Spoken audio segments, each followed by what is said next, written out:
live cable access show in Oregon in the Beaverton area before I moved to Kansas.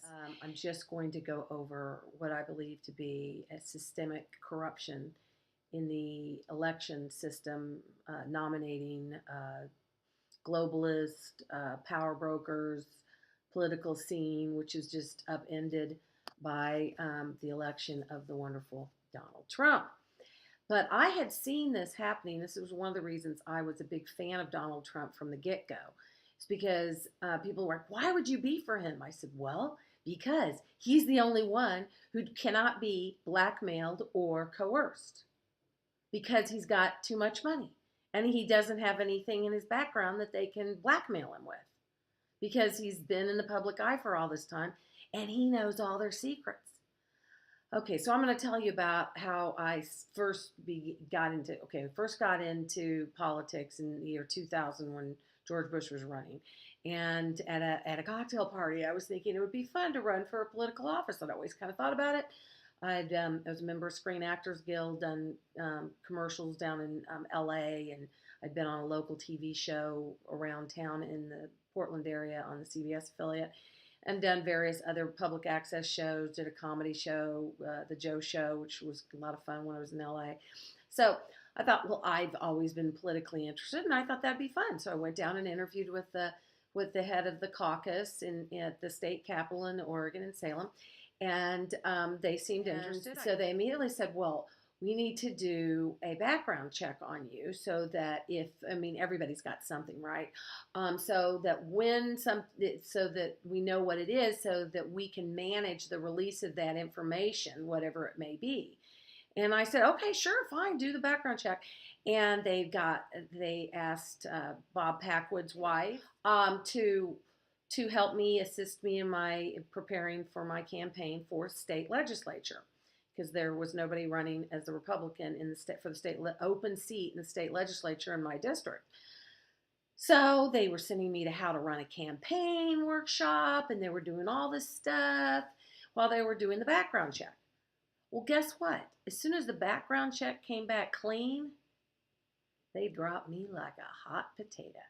Like a hot potato, persona non grata.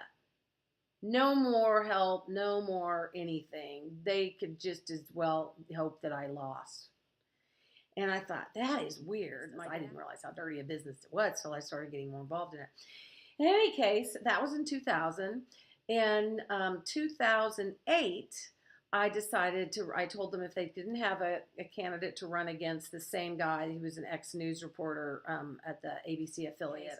He won the seat in 2000. Of course, I lost, but he'd been on the news being a reporter for a lot longer, so he had better name recognition than I did. In any case, he won.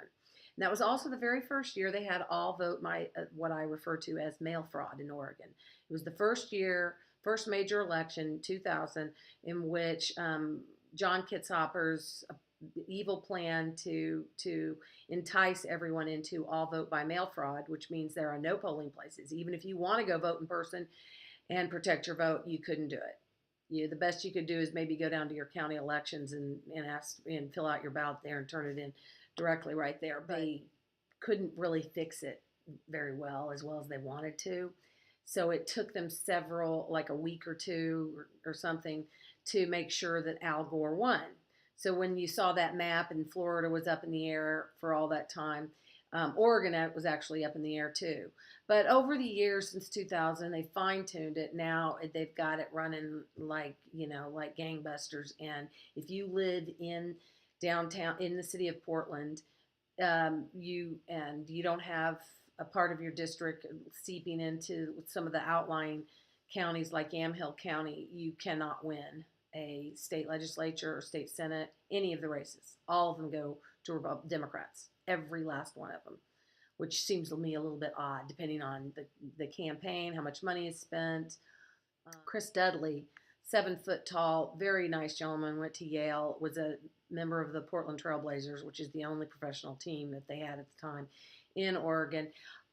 He was like a rock star, like Trump. He was gathering huge crowds every place he went. He was winning on election night, but they funneled in enough extra ballots from people that don't exist that are registered to vote in Oregon by the next day to make sure that John Kitzhaber, the evil mastermind of this from the late 1996, was able to win re-election in 2010.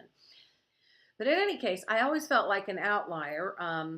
They said they called me like a week before the deadline and asked me if I wanted to run for state senate in 2008 in my Senate district. And so they wanted to have him have an opponent and not just win without having an opponent. So I ran, but they knew they were going to pay for me to be in the voters pamphlet and some other stuff, but they weren't going to do squat for me, and they didn't help me at all. And I again felt like an outlier. I felt like, is there some sort of club? I mean, it's in 2000. I was thinking you get paid something like $12,000, $13,000 to be a state legislator, and they're spending tens of thousands, if not hundreds of thousands of dollars to get elected to this little seat. Now, am I missing something? Is somebody getting some graft? Is there some corruption going on?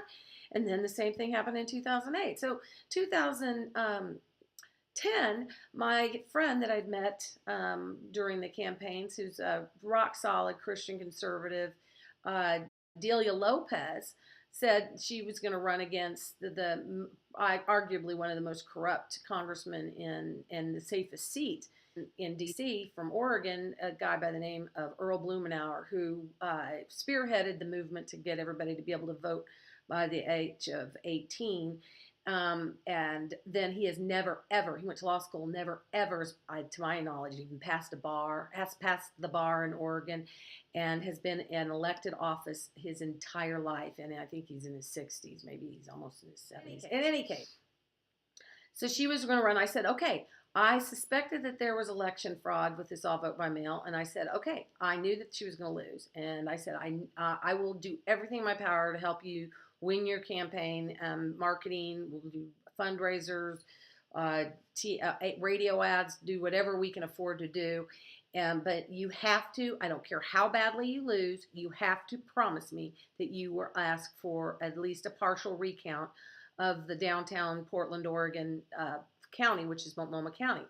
Because I want to see those ballots, and I want to see that they actually have the ballots that they say they have, and they're not just fixing it in the tally.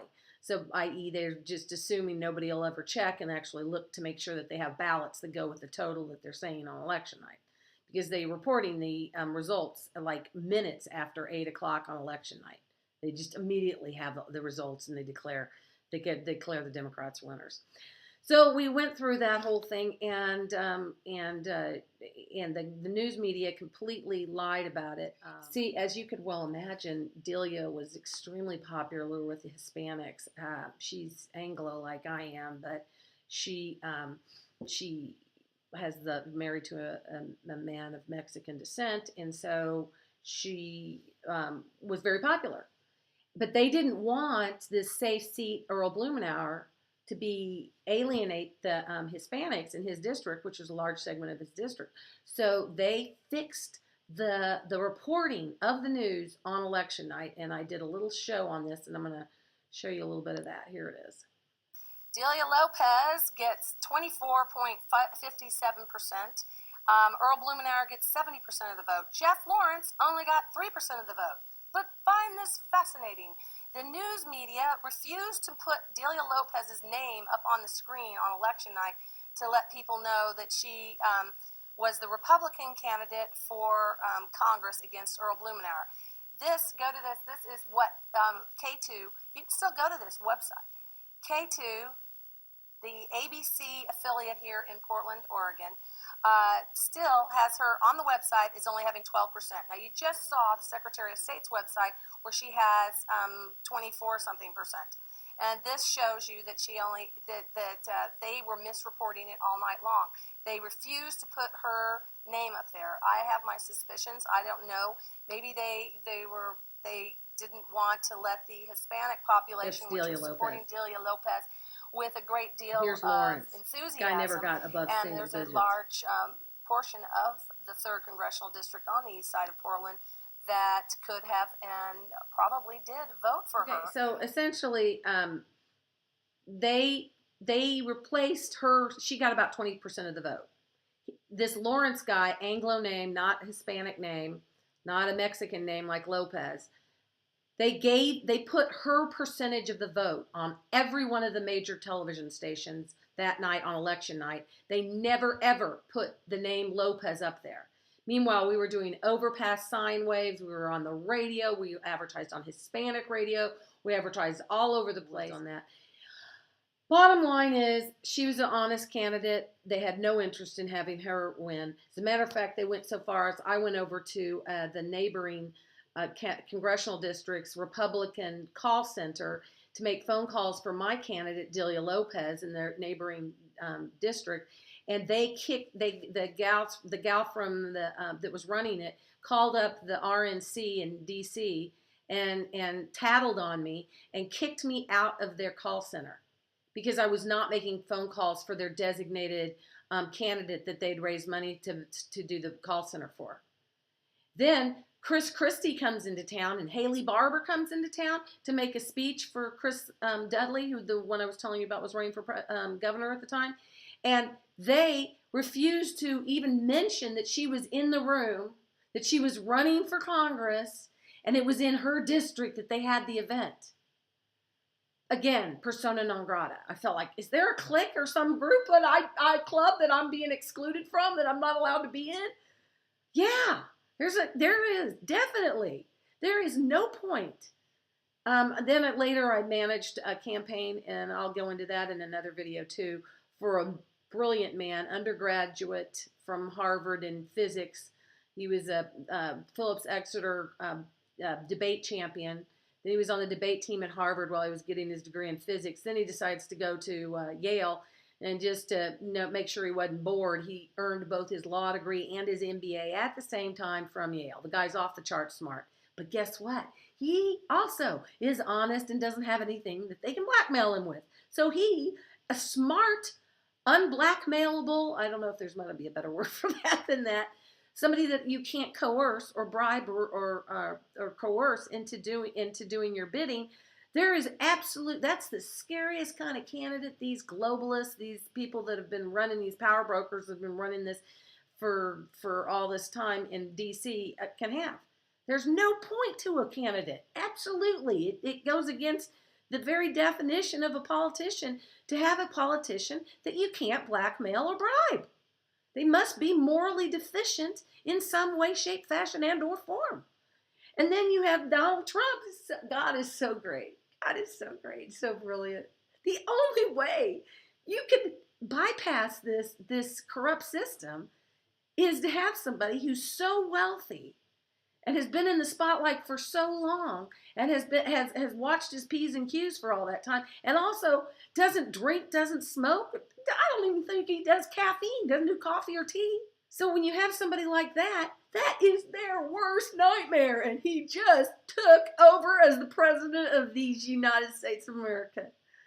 So I will get into more of the election fraud, but I pray that if Donald Trump watches this, or if anybody knows him wants to tell him about it, I would love to help him expose the election fraud. So we'll get into that in another video. Thank you very much. I'm Lisa Michaels, and you've been watching Accountability. Thanks for your time.